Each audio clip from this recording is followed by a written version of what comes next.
메나테크를 궁극적으로 하시는 목표는 건강한 삶, 그리고 풍요로운 삶을 누리는 것, 그리고 그것을 먼저 누려보시고 경험하시고 많은 분들과 나누고자 하는 분들, 이런 분들을 저희는 리더라고 이야기를 합니다. 대부분의 리더들은 메나테크뿐만 아니라 타 분야에서도 책을 많이 읽습니다. 그리고 영상도 많이 보시고 자신의 배움을 끊임없이 노력하는 분들, 이런 분들이 어느 분야에서든 성공을 이뤄내는 모습들을 볼 수가 있는데요. 그래서 리더는 리더다라고 이야기를 하고 있습니다. 그래서 오늘 저는 여러분들에게 메나테크 사업을 하심에 있어서 로드맵이 될 수 있는 두 권의 책을 먼저 소개시켜 드릴 건데요. 바로 부의 법칙, 그리고 면역혁명입니다. 부의 법칙은 여러분들의 풍요로운 삶을 책임져 줄 로드맵을 드릴 거고요. 면역혁명은 여러분들에게 건강한 삶을 찾아가실 수 있는 로드맵, 그리고 글리코 영양소의 메커니즘을 이해하시는 데 큰 도움이 될 만한 그런 내용이기 때문에 두 권의 책을 준비해 봤습니다. 먼저 부의 법칙에 대해서 소개시켜 드리도록 하겠습니다. 부의 법칙은 저자 캐서린 폰더, 그리고 역자 남문희, 북일미디어 출판입니다. 이 책에서는요, 부에 대해서 아주 강력한 메시지를 전달을 해주고 있는데요.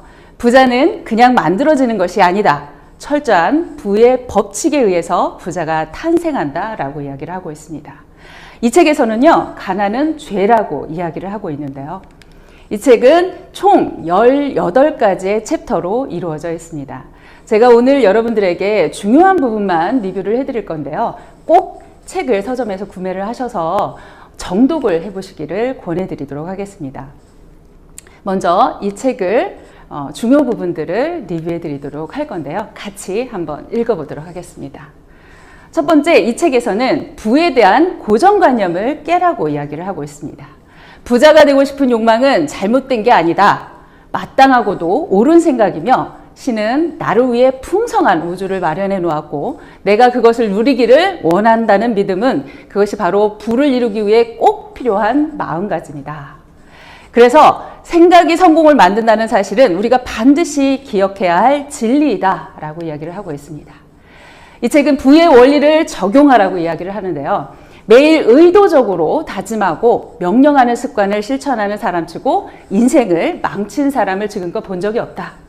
자신의 목표를 말로 다짐하고 선언하는 습관을 매일 지키고도 진정한 성공을 이루지 못했다는 사람도 나는 알지 못한다. 또 이렇게 이야기를 하고 있습니다. 사람이 생각할 줄 안다는 것은 그것은 곧 자기가 원하는 대로 자신을 만들어갈 수 있는 변화와 재생의 기능을 자기 안에 품고 있다는 뜻이 된다. 이렇게 이야기를 하고 있습니다. 이 책에서는 여백을 만들어 놓으라고 이야기를 하는데요. 고도화된 문명 세계에 아직도 가난이 존재하는 이유는 많은 사람들이 인생의 기본 법칙을 모르기 때문이다. 흡수하기 위해서는 발산해야 함을, 발산하면 흡수하게 됨을 깨닫지 못하고 있기 때문이다. 받기 전에 먼저 주어야 하고 수확하기 전에 먼저 씨를 뿌려야 하는 것이다. 내어주지도 않고 씨를 뿌리지도 않으면서 결코 부를 향한 통로에 들어설 수 없다고 이야기합니다. 그러면서 이 책은 또한 타인의 성공을 빌어주라고 이야기를 하는데요. 타인의 성공을 질투하거나 타인의 행운에 앙심을 품는 옹졸함을 버려야 한다. 부의 사고 습관을 적용해 성공을 향해 다가서려고 노력할 때 당신을 무시하고 끌어내리려고 하는 사람들 앞에서 기죽거나 좌절할 필요가 없다. 이렇게 이야기합니다. 그것은 당신이 성공에 도달할 것임을 그들이 먼저 알아차렸다는 명백한 증거에 불과하다. 그들이 상처 입히는 것은 당신이 아니고 그들 자신일 뿐이다 라고 이야기하고 있습니다.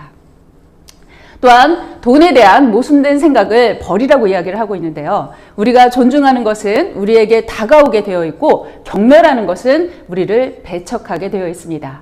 돈도 그 원리대로 작용을 하는데요. 돈에 호의적인 생각을 가지면 돈은 계속해서 불어납니다. 반면 내가 가진 돈이든 남이 돈을 가지고 있든 돈을 경멸하고 무시한다면 결국 돈은 우리 품을 밀어내게 되는 것과 같다라고 이야기합니다. 사랑과 친절을 베풀어야 한다고 합니다. 우리가 던지는 칭찬 한마디가 그들에게 얼마나 큰 힘이 되는지를 확인할 수 있을 것입니다. 그래서 칭찬해 줄 만한 기회가 있다면 지체하지 말고 얼른 실행에 옮겨야 한다. 한 사람의 운명이 성공으로 향할 수 있는 중대한 전환점이 될 수도 있기 때문이다. 온 세상이 성공했다고 인정하는 사람들조차도 확신이나 칭찬, 그리고 감사의 표현을 간절히 원한다고 합니다. 진심에서 우러난 자신감의 표현은 기적의 힘을 발휘하는 것입니다. 여러분들의 잠재된 능력을 깨워내라고 이야기를 하는데요. 누군가 당신을 헐뜯고 깎아내리려 한다면 그것을 오히려 칭찬으로 여기라고 합니다. 자기들이 갖고 있지 못한 것을 당신이 갖고 있기 때문에 어떻게 해서든지 그 반대되는 면을 찾아내려고 하는 심리 작용일 뿐이라고 이야기하고 있습니다. 또한 자신감을 가지라고 이야기를 하는데요. 정체되어 있는 것은 아무것도 없으며 그렇게 보이든 그렇지 않든 간에 만사는 끊임없이 변화하고 있습니다. 변화를 기대하면 반드시 이루어진다고 하는데요. 눈에는 보이지 않아도 변화가 진행되고 있음을 안다면 바로 그러한 시간을 보내고 있다면 꿈을 너무 높이 잡은 것은 아닐까 하는 쓸데없는 걱정을 할 필요가 없습니다. 긍정적인 사고를 가지고 여러분들 빚에서 벗어나라고 이야기를 하고 있습니다. 우리는 평소 말하는 습관을 부정적인 방향보다는 긍정적인 발전의 방향으로 고정시킬 필요가 있습니다. 다른 사람을 헐뜯고 비난하고 흠잡을 때 자신에게 똑같은 일을 불러들이기 십상입니다. 그러므로 자신과 다른 사람에게 부정적인 생각과 말을 던지는 것은 시간 낭비에 지나지 않습니다. 내가 부정적인 이야기를 하고 있으면 제일 먼저 듣는 사람이 누굴까요? 내가 먼저 듣게 되는 거겠죠. 그래서 우리는 항상 긍정적인 발전적인 이야기를 하셔야 합니다. 또 한 가지 재미있는 이야기를 하고 있는데요. 긍정적인 사고를 가진 사람들을 만나라고 이야기를 이 책은 하고 있습니다. 자신감을 키울 수 있는 아주 즐거운 방법인데요. 자신감을 가진 사람들과 어울리는 것입니다. 그러면 무의식적으로 확신에 찬 그들의 마음가짐을 흡수할 수 있기 때문입니다. 마지막으로 이 책은 끊임없이 인내하라고 이야기하고 있습니다.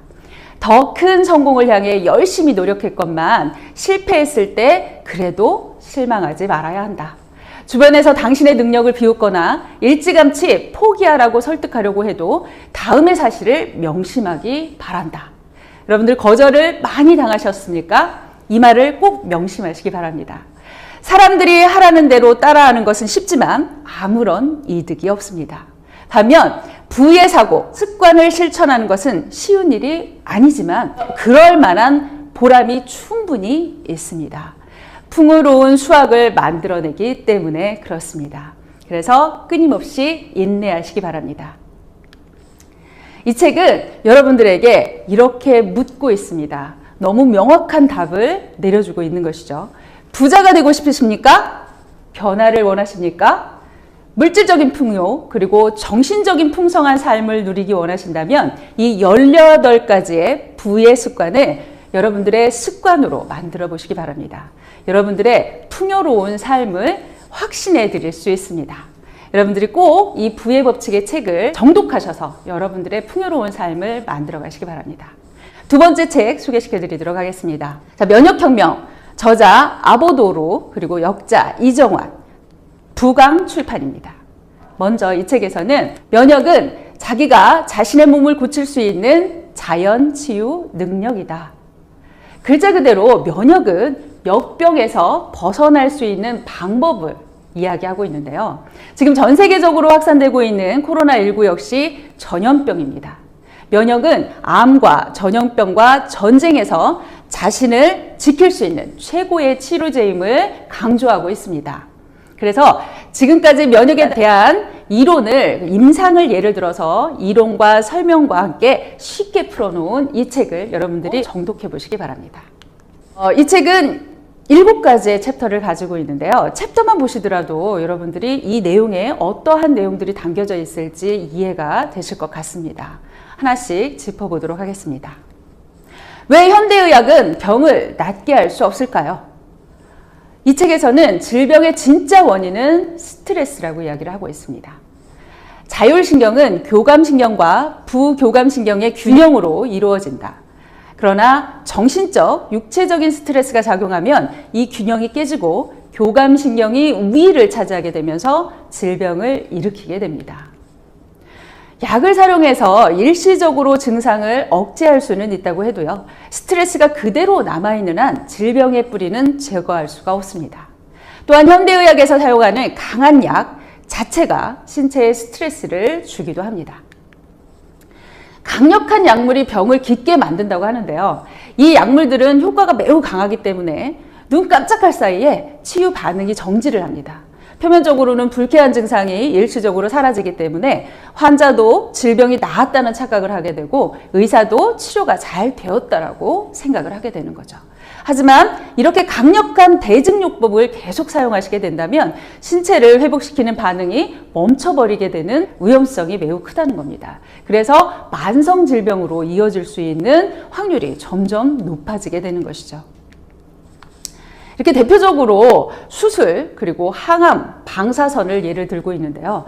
수술과 항암제, 방사선은 암을 치료하지 못한다고 이 책은 강력하게 이야기를 하고 있습니다. 첫 번째 이유, 수술입니다. 암을 제거하는 것이니 당연히 암이 축소가 되겠죠. 물론 완전히 제거되는 경우에는 깨끗하게 나을 수도 있을 겁니다. 그러나 그와 동시에 신체에는 아주 충격적인 조직 파괴 때문에 곧바로 회복시키기 위해 몸 전체가 교감신경 긴장 상태가 되고 그 결과 몸 안의 면역 활동이 억제되게 됩니다. 두 번째로 항암제 방사선인데요. 면역 기능을 철저하게 억제하는 치료입니다. 그래서 암을 축소시키지만 치료가 일단락되었을 때 몸 안에서 강한 면역 억제 현상이 일어나서 림프구 수가 격감하게 됩니다. 즉 싸울 능력이 없는 상태로 치유가 끝나게 되는 것이죠. 그러므로 스트레스가 원인이 되어 다시 암이 기세를 얻으면 몸은 더 이상 대항할 능력이 없기 때문에 암이 전보다 더 빠르게 진행돼서 손쓸 방법조차 없게 된다고 합니다. 이 책에서는 암을 치유하는 4가지 조건을 이야기를 하고 있는데요. 그 첫 번째가 바로 생활 패턴을 바꾸라는 겁니다. 스트레스가 여전한 상태의 생활 패턴을 유지하면서 암을 치유할 수 있는, 완치할 수 있는 방법은 없다는 거죠. 두 번째가 바로 암에 대한 공포에서부터 벗어나라는 겁니다. 내 안에 있는 면역체계, 강력한 군대에 대해서 믿음을 가진다 그러면 절대로 암은 무서운 것이 아니라는 겁니다. 세 번째가 면역을 억제하는 치료, 방사선, 항암, 항암과 같은 화학적인 치료를 받지 않는다는 겁니다. 지금 그런 화학적인 치료를 받고 있다면 당장 그만두라고 이야기하고 있습니다. 그리고 네 번째, 마지막으로 적극적으로 부교감신경 그리고 릴렉스한 그런 환경을 만들어주라고 이야기를 하고 있습니다. 내 몸에 있는 강력한 군대, 그 3가지의 시스템을 우리가 이해를 한다면 방금 말씀드렸던 암이 결코 무서운 것이 아니라는 것을 이해하시기 쉬울 것 같습니다. 이 책에서는 그 3가지의 시스템을 이렇게 이야기를 하는데요. 첫 번째, 자율신경 시스템입니다.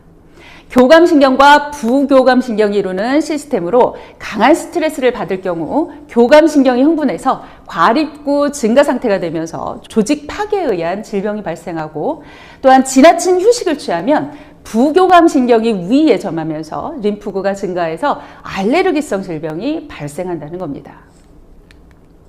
두 번째, 에너지 시스템을 들고 있습니다. 인체는 음식을 섭취를 한 뒤 호흡을 통해서 얻은 산소로 연소시켜서 에너지를 얻는 형식을 얻고 있습니다. 따라서 충분한 영양을 섭취하고 섭취한 음식물이 소화, 배설되는 과정이 확실하게 지켜져야 합니다. 섭취한 음식물이 소화기관에 정체돼서도 안 되고 지나치게 빨리 통과되어 설사를 해도 곤란하겠죠. 열을 빼앗기는 것은 쓸데없는 에너지 낭비가 많아집니다. 몸이 차가워지면 그만큼 더 많은 에너지를 필요로 하게 되겠죠. 특히 소염 진통제로 열을 낮추는 것은 에너지 시스템을 망가뜨리는 결과를 가져오게 됩니다. 세 번째 시스템이 바로 백혈구 시스템입니다. 외부에서 이물질이 침입하면 싸워서 처리하고 그리고 몸 안에서 해가 되는 이상한 세포가 발생했을 때도 그것을 처리하는 능력을 가지고 있는 것이 바로 백혈구 시스템입니다. 즉 생명체의 몸을 방어하는 시스템이 바로 백혈구인 것입니다. 3가지 시스템 외에도 중요한 것들을 몇 가지 들고 있는데요. 바로 감정입니다. 우리는 몸과 그리고 정신적인 부분이 다 연결되어 있죠. 부위별로 나눠서 생각할 수가 없습니다. 우리 몸은 전체적으로 유기적으로 다 연결이 되어 있습니다. 물론 정신적인 것까지도 연결이 되어 있기 때문에 감정이 평등이 되면 몸에도 반드시 영향을 미칩니다.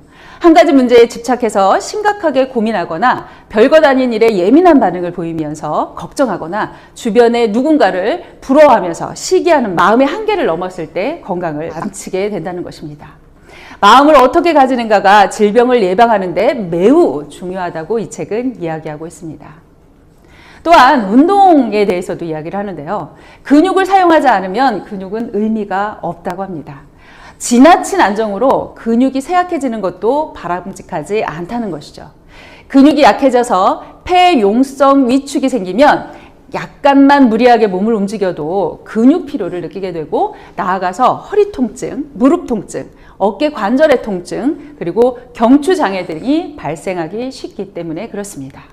이 책에서는 몸을 따뜻하게 만들라고 얘기를 하는데요. 장에는 거대한 림프 조직이 점막 면역을 구성하고 있습니다. 그 조직이 차가워져서 제 기능을 하지 못하면 질병에 걸리게 되는 것입니다. 니시하라 선생은 이렇게 이야기를 하는데요. 우유와 주스, 음료 등을 마실 때는 30분 전에 냉장고에서 꺼내서 실온으로 올라간 다음에 실온 상태에 있는 음료들을 마시라고 권하고 있습니다. 제가 이렇게 풍요로운 삶 그리고 건강한 삶을 살 수 있는 두 가지의 해답을 드릴 수 있는 책을 소개시켜 드리는데요. 정독을 해보시기 바랍니다. 베나테크 사업은 물론이고 여러분들 삶에 있어서도 큰 도움을 받으실 수 있는 책입니다.